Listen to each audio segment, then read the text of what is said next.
Hi guys, let's discuss quickly how the US government has lost the proxy war it has against Russia.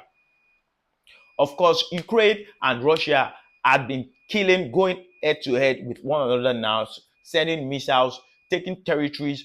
Russia, believe me, has won this war, and they've taken territories that belong to Ukraine, sovereign Ukraine. So let's check it out. Let us break it down and unpack all that is happening. It's over 1,000 days now since the war, and of course, Donald Trump won the US election, and that shows that there's going to be a reduction or a total stop to the military support that Mr. Ukraine has been getting from the Biden administration. So let's unpack this. Really, did Russia really lose? And how much did Russia lose with all the over maybe 60 or 600 economic sanctions it faced from the G7, from the G8, from the United Nations? What, how has they fared? What has been the condition of developing countries that have also chosen to stay neutral and support Russia in this block fight, this block war going on between, because this is basically the Cold War being fought in a proxy way. The Cold War being fought in a proxy way. Let me state clearly, I personally feel that nobody has this military strength, superiority, dominance on all domains, on all spectrums, like the United States. Nobody has what they have when it comes to military bases, assets in the air, on land, under the ocean. They have a superior, crazy number of assets. However, they are an humongous country, and very little things can cause a major ripple effect in their economy. The GDP of the United States is by far the biggest in the world. It's at telling about $29 trillion. $29 trillion. China, who is second with the highest GDP, has about 17, 18 trillion dollars in GDP. The next country that will have the highest GDP is United Kingdom with about 3.5 trillion GDP. No, not United Kingdom. I think Germany. I'm not sure what Germany's GDP is. However, check out what the Russia and its allies have been doing.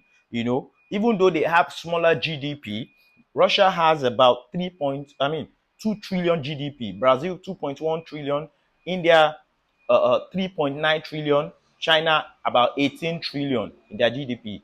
Let us check their growth rate in the last 3 years, because after all these economic sanctions, you would expect that these guys have suffered a great deal in their growth. Russia has grown 3.9% since this war. 3.9%. That's the GDP growth rate for this 2024. Now, India, well, India has not been active in the war, but I'm just saying for economies that have continued to do business with Russia, the BRIC nations now, Brazil, Russia, India, China, South Africa. I know that they've included some new countries, but these are the foundational members of this alliance, this group, the fastest growing economies in the world. So China has grown by 4.8%. India has grown by 7%. The United Kingdom has grown by 1.1%. USA has even done quite well. They've grown by 2.8% because it's a very big economy. This is a $29 trillion economy. They've grown by 2.8%. Canada has grown by 2.1%. Japan has grown by 0.9%. You know, I'm not sure what Germany's growth rate is, but it should be between 2 and 3%. And right now, they are facing a recession. It has come we have come to the crossroad now, like they say, where the United States have to realize that are no they they are still the world leader, economic world leader by far, as I've said here. But the moment they try to stop the growth of other economies, other countries that are not in alliance with them, by going for proxy wars, I mean, using military assets, selling military assets to rival countries, making rival countries join the NATO, because this is what it's all about. NATO, which is controlled majorly by the United States, uh, wanting adding countries like Ukraine to its member states. So Russia has shown so much character and dominance in resisting this move. Now, I'm not here to discuss the politics of who is wrong or who is right, because they both have arguments to support whatever they are doing. Now, we are looking at it from the whole picture now. Who has really lost now? Hmm? What would you say? Who do you think has lost in this war? Ukraine has lost land and towns, cities that they didn't want to lose. Right now, over 1 million people are living in darkness. Russia has bombed a major electricity base within Ukraine, and they are even considering using, you know, more weapons, dangerous weapons. I know that this war would not end up in a nuclear war. I mean, if it does, you could call me out that I was wrong, because a nuclear war is something extraterrestrials, non-human intelligence would not allow. The only time it has been used on humans was the United States using it on those two cities in Japan, Hiroshima and Nagasaki. After that, what they had was trials, testings, and that was led to the Cold War until the nuclear ban on testing, I think in 1952-3. Now, this war might not result in a nuclear war. However, it's shown the divide, and it is shown that these guys realize that up to this limit, we can fight using intercontinental ballistic nuclear weapons without it, no, not nuclear weapons now, intercontinental missiles, without it using nuclear weapons or atomic weapons that will cause an EMP after effect or wave, because it is guaranteed to result into mutual assured destruction for these two parties, these two countries. It will end the world basically as we know it. I don't think it will kill everybody, because people have bunkers that they built. There will be a major remnant. There will be a remnant. Don't let me say major, but there will be a big remnant. So whatever is fueling this war that the US feel they should continue to support, to continue to encourage, I don't know. I can't. It beats me. Help me here. In the comment section, what you think could be continually fueling this war, because to me, I see it as an extension of human stupidity, which is a nature that seems to be tied to our DNA. The leadership of these major institutions, the governments, the countries, the religious institution as well. Because I can't leave them out. They are uh, joint partakers in all these events. I mean, look at the one happening in Russia. I mean, between Israel, which represents the base of a Christian fundamental group, and what is happening with how they've destroyed Gaza. They have also started attacking Hezbollah, Lebanon.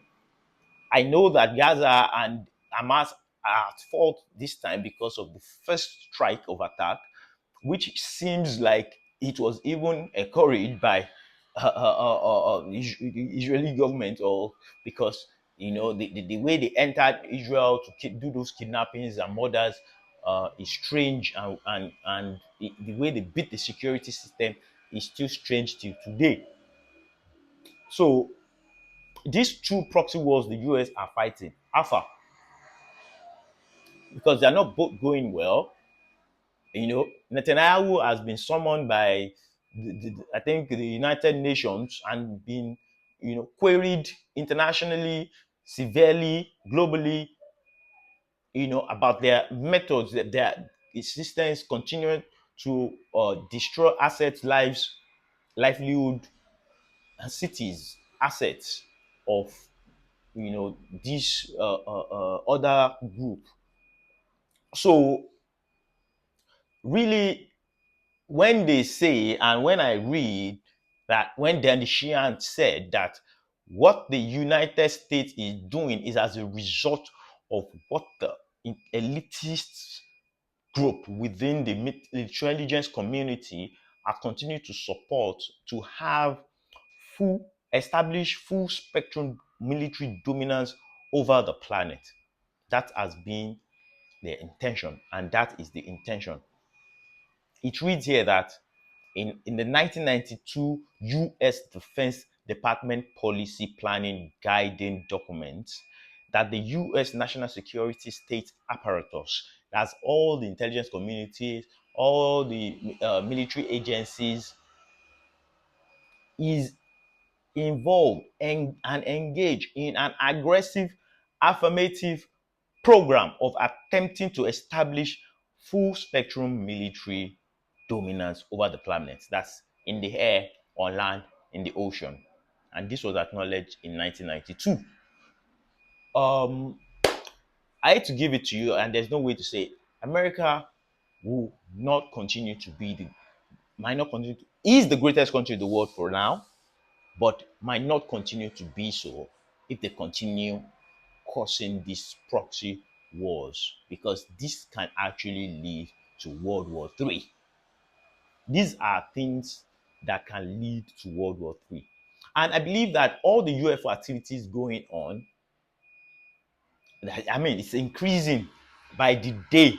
I mean, I can't even keep up. I can't keep up, basically. Could it be because they're around to quench or to try to stop or interfere with any sh- effort of using nuclear or atomic weapons in these wars? Could it be? Well, we don't know. Uh, Interesting times we live in. A very interesting time we live in. And as we continue to see how human stupidity continues to flourish, in major countries and major boardrooms around the world, among major power brokers, uh, um, it's sad to say that a lot of the waste that has happened, the killings that have happened, are not going to be paid for. It's you and I, normal people, taxpayers, basically, that's going to pay the tax for this, to fund all this activity, you know. So that's the world we live in. That's the politics of what this is the best we can do. If this is the best we can do, as and you think we are still the most intelligent, beings that God created, then then something is wrong. If you think that we are the most intelligent creatures that God created, something is wrong, and you should give it a thought. Something is definitely wrong. Definitely, something is definitely wrong, because we cannot continue like this. And that summarizes my take on this subject. It's not an issue of whether you are, who is right and who is wrong. It's an issue of, this is a thousand days after, and let us take stock of who has won, who is winning, who is losing, who has spent more money. The world is not what it used to be, and the faster America and the elitist community within the military intelligence industry realizes this, the better, the better. And of course, the U.S. Congress have to also, try to make sense of all this BS, because it for me it's all BS. Make it make sense. Make it make sense. Make it make sense. Thank you.